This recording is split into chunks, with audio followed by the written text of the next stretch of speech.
30 de julho foi o dia escolhido pela ONU como o Dia Mundial de Enfrentamento a um crime silencioso, não lucrativo e que atinge milhões de pessoas em todo o mundo, o tráfico de seres humanos. No Brasil, o número de vítimas identificadas cresce a cada ano. A maioria mulheres que saem do país com um sonho que se transforma no maior pesadelo da vida delas. Veja agora, na grande reportagem.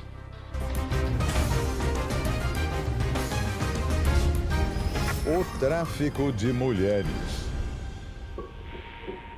Uma brasileira desaparecida em Portugal. Uma família destruída no Brasil. A gente tá aqui no Brasil de mãos atadas, sem reação, sem saber o que fazer. É difícil até de falar. Rosinei Trindade deixou Itajaí, em Santa Catarina, em outubro do ano passado. O sonho era mudar de vida na Europa. Aí ela tinha uma colega dela de Curitiba que ia para Portugal. Daí ela conversaram e ela ia junto. Quando chegou no dia, a menina não foi. E como ela já estava com tudo comprado, tudo certinho, ela pegou e foi, né? Sozinha, ela encontrou uma oferta de emprego pelas redes sociais e passou a trabalhar e morar neste restaurante na região de Coimbra, a 200 quilômetros da capital Lisboa. Mas cerca de um mês depois, parou de dar notícias. O último contato que ela teve comigo foi dia 10, 12 de novembro. A última vez que eu falei com ela. Pelas redes sociais, a família de Rose conseguiu contato com Larissa, uma brasileira que vive em Coimbra. E ela procurou a polícia de Portugal para relatar o desaparecimento da catarinense de 31 anos. O tempo em que foi feito a primeira participação do desaparecimento até o período de investigação foi quase um mês. Então ninguém entende o que aconteceu aí, essa falta de comunicação para começar essa investigação. Segundo o inspetor responsável pelo caso, a principal suspeita é de tráfico de pessoas, já que Rosinei se enquadra no perfil das vítimas desse tipo de crime. Mulher, sozinha, estrangeira e com a situação irregular no país. Rosinei teria sido forçada a entrar em uma rede de prostituição. O restaurante onde ela trabalhava passou a ser investigado. No local, até hoje, ninguém aceitou falar sobre o caso. Dessa vez, um funcionário pede que nossa equipe espere pelo proprietário do outro lado da rua.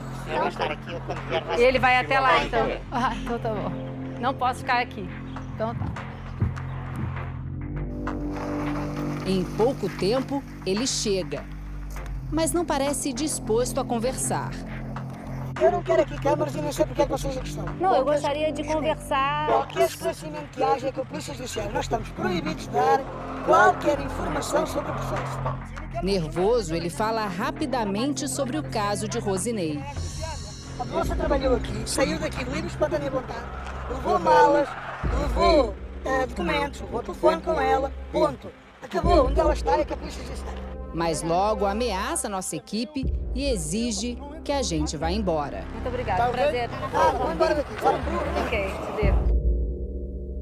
Enquanto isso, no Brasil, a angústia da família continua. Já são 8 meses sem notícias. Vi a primeira coisa que me perguntou, e a Rose, o que soube? Como tá a Rose? Não sabe nada, entende? E quer dizer, é uma coisa que não termina nunca. O sofrimento de Manuel não é o único.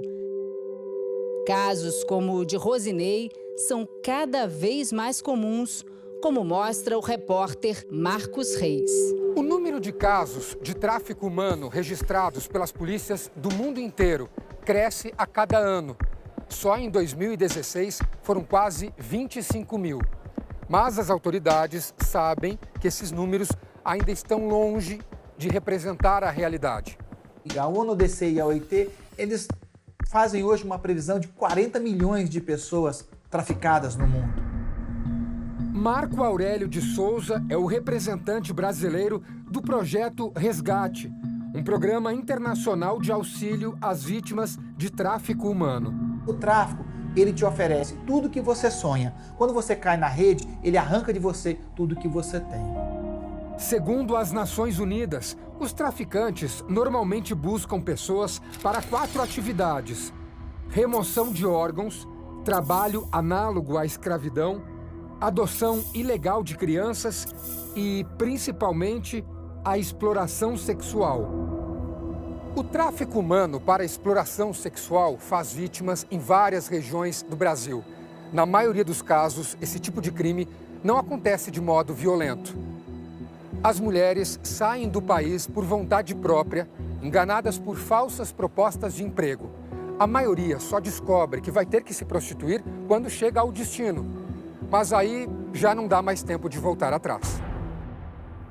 Foi o que aconteceu com esta goiana, que acaba de voltar da Europa e, por motivos de segurança, prefere não ser identificada. Você nunca esquece.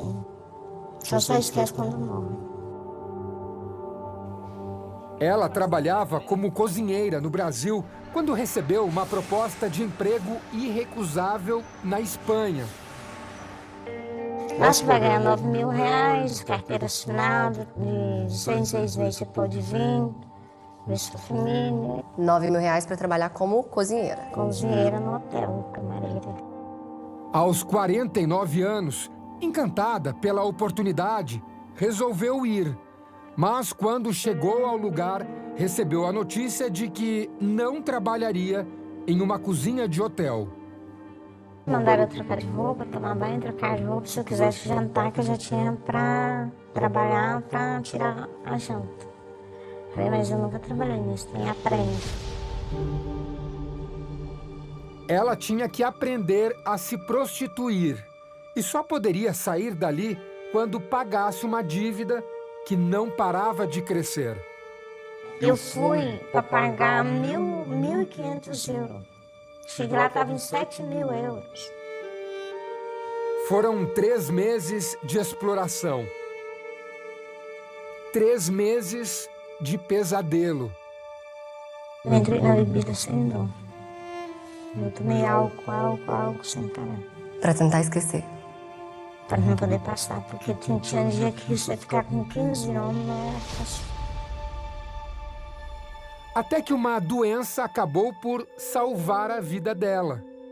Quanto mais eu chorava, mais eu queria chorar. Aí no outro dia já estava tudo brotado. Meus pés, minhas mãos, minha vagina, tudo. Uma psoríase causada por estresse assustou os criminosos. Sem saber o que fazer para curar as feridas no corpo da brasileira, eles decidiram soltá-la. Foi o momento mais feliz da minha vida. Saber que estava livre.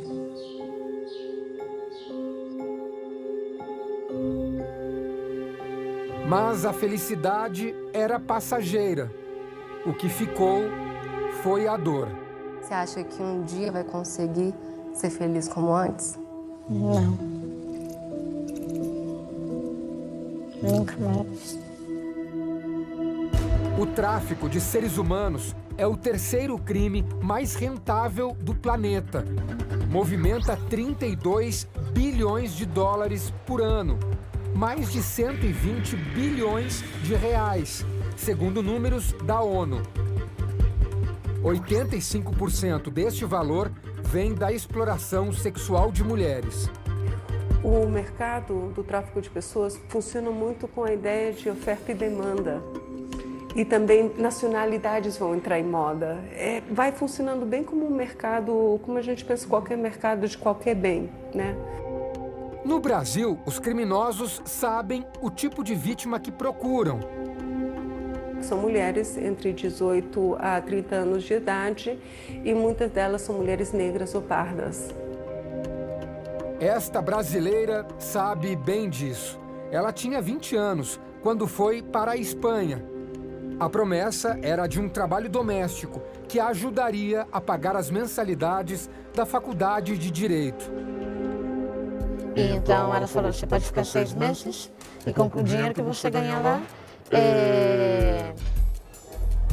você vai ter dinheiro para terminar os 4 anos de universidade que falta. Mas a realidade foi bem diferente. Você foi uma escrava? Eu fui uma escrava sexual. Ela ficou 1 ano nas mãos dos criminosos. Você teve medo de morrer? Não. Não. Muitas vezes eu preferia morrer. Para não estar passando por essa situação, eu preferia morrer.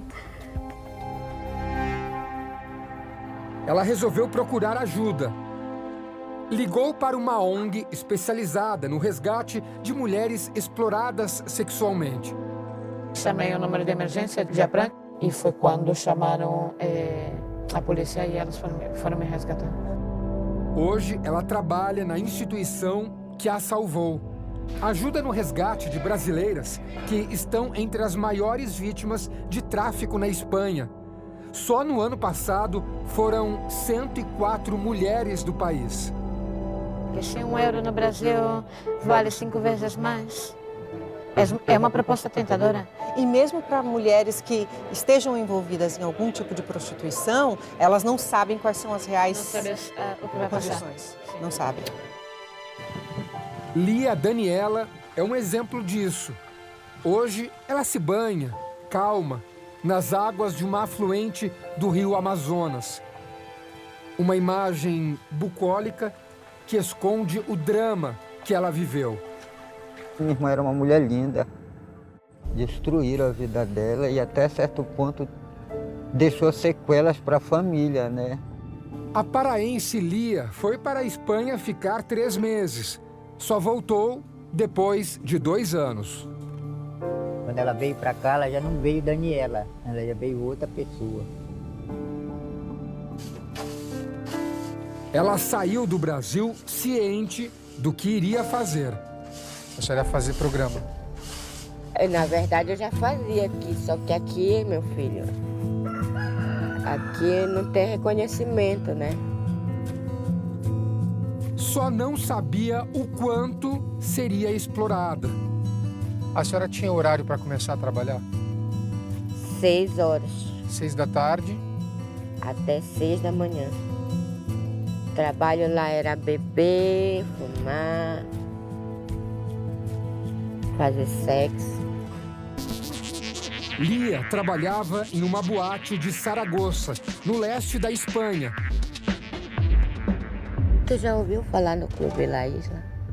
Não. La Isla. Era o clube que a senhora trabalhava? Procura na internet. Uma busca rápida mostra que os proprietários do lugar já foram denunciados por participar de uma rede de prostituição que explora mulheres estrangeiras. O local segue aberto até hoje. Enquanto esteve por lá, a brasileira tinha que fazer 20 programas por noite e rendia um bom dinheiro aos donos da boate. Cerca de €1.000 por noite. A senhora fazia €1.000 por mês? Por noite. Toda noite. Drogas e álcool formavam um coquetel perigoso que ajudava a Lia a aguentar o trabalho forçado. Ela relatou para mim que um determinado período ela vivia presa, entendeu? Ela conseguiu fugir. Com ajuda e muita luta, reencontrou a família. Como ela chegou? Chegou louca, entendeu? Surtava? Ela surtava, sim, senhor. Surtava, foi uma problemática. Os abusos físicos e psicológicos deixaram marcas. Atualmente, Lia Daniela se mantém com a ajuda de remédios. Você toma esse aqui? Para dormir. Ah, para dormir? 1 por dia? 2, um de manhã e um à noite. Ainda assim, tem dificuldade em aceitar que foi vítima do tráfico de seres humanos. Pela investigação, pelo que se apurou, a senhora foi traficada?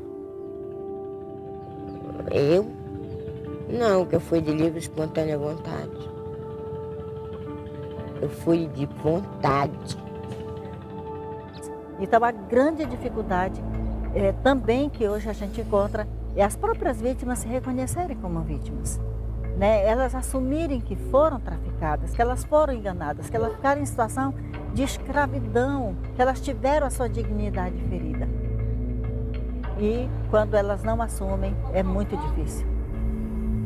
Maria Henriqueta faz parte de grupos de enfrentamento ao tráfico humano no Pará e acompanhou o caso de Lia. Além da dificuldade em se ver como vítima, ela expõe um outro motivo pelo qual pessoas traficadas não falam sobre o crime. É medo, né? Na verdade é o medo. A exploração intensa faz com que poucas tenham força para fugir.